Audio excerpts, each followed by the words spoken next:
जान्हवी अरुण पवार.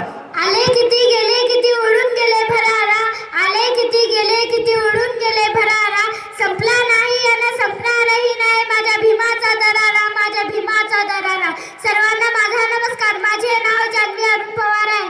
आज मी तुम्हाला डॉक्टर भीमराव रामजी आंबेडकर यांच्या जीवनकार्याविषयी माझे विचार व्यक्त करण्याची संधी मिळाली आहे. आज मला मनापासून आनंद होत आहे. डॉक्टर भीमराव रामजी आंबेडकर हे भारताच्या राजघटनेचे शिल्पकार नव्हते तर ते महान अर्थतज्ञ, शिक्षणतज्ञ आणि मानवतेचे खरे उपासक होते.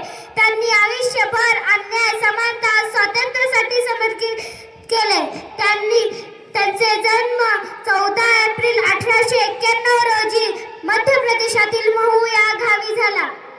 त्यांचे वडील रामजी सक्पा आणि आई भीमाबाई होत्या. अत्यंत प्रतिकूल परिस्थितीत त्यांचे बालपण गेले. बाबासाहेबांनाही शिक्षण घेताना अनेक अपमान सहन करावे लागले.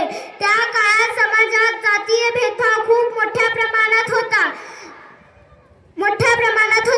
डॉक्टर भीमराव रामजी आंबेडकर यांनी आपल्या भारताचे संविधान लिहिलेले आहे. त्यांना संविधान